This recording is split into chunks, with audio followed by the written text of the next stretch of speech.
अस्सलाम वालेकुम नाज़रीन, मैं हूँ आसिफ जट। बड़ा ही सेंसिटिव काबिल गौर मौजू है जिस पे आज गुफ्तगू करनी है।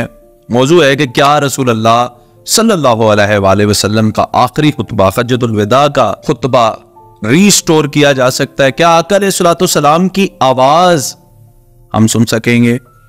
ये बातें चल रही हैं जी आजकल सोशल मीडिया पे कि 2030 में फ्रांस की कोई कंपनी रिलीज कर देगी उस खुतबे को रसूलुल्लाह सल्लल्लाहु अलैहि वसल्लम की आवाज में, और मुसलमान बड़ा खुश हो रहे हैं कि हम आका अलैहिस्सलातु वस्सलाम की आवाज सुन पाएंगे। ये तो साइंस कहती है कि ये आवाज जाती कहीं नहीं है, इसी दुनिया में वेव्स की शक्ल में मौजूद है। We can collect it back and we can restore it maybe in 2030 और 2050।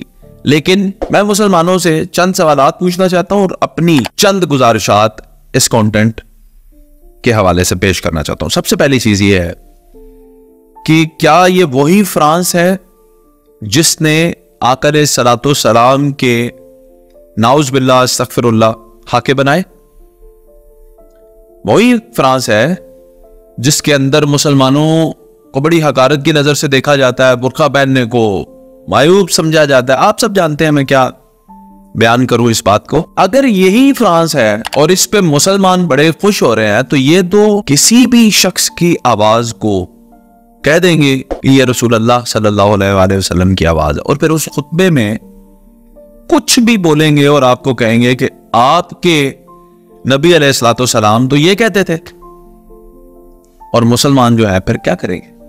तो मेरा ख्याल है कि this is not the time हम इसको एक्नॉलेज करें, रिकॉग्नाइज करें, but we have to deny it, क्योंकि फ्रांस वो मुल्क नहीं होना चाहिए जो इस ऑडियो को रिस्टोर कर सके या रिलीज कर सके। ये मुसलमान ही होने चाहिए। सऊदी अरब करे, इराक करे, ईरान करे, पाकिस्तान करे। क्या यहाँ पे साइंसदान नहीं है? क्या यहाँ पे काम नहीं हो रहा है? ये इन ममालिक के अंदर काम होने के बाद पता चले, तो फिर उससे पहले भी जाहिर है कि वो तो 1400 साल पुरानी बात है। तो आप पहले कोई 5 साल पहली बात, कोई 10 साल पहले बेनजीर की कोई बातें आप निकालें, लियाकत अली खां की, कायद आज़म मोहम्मद अली जिन्ना की, और जो बड़े ग्रेट्स हुए हैं उनकी बातें पहले निकालें, और फिर ऑथेंटिसिटी हम चेक करें, दुनिया उस पर तहकीक करे, बहस व मुबाहिसा हो, तब जाके आप मजहबी पेशवाओं पे पहुंचे। ये सिलसिला जो है इसमें जाहिर है कि बहुत सारी पेचीदगियां हैं। फिलफौर इसको एक्सेप्ट करना और ये सोचना कि हम आका अलैहिस्सलातु वस्सलाम की आवाज सुन पाएंगे, तो मेरा ख्याल है अगर आप इश्क की रूह से इसको समझने की कोशिश करें, तो जो सहाबा कराम थे जो उस वक्त रसूलुल्लाह सल्लल्लाहु अलैहि वसल्लम को बराह रास्त सुनते थे, उनसे भी अगर आप दोबारा पूछेंगे कि आका अलैहिस्सलातु वस्सलाम की आवाज कैसी थी, काबिल बयां बात नहीं। ये कोई मेरी आपकी आवाज नहीं है कि जिसे कॉपी कर लिया जाए या बता दिया जाए कि ऐसी थी।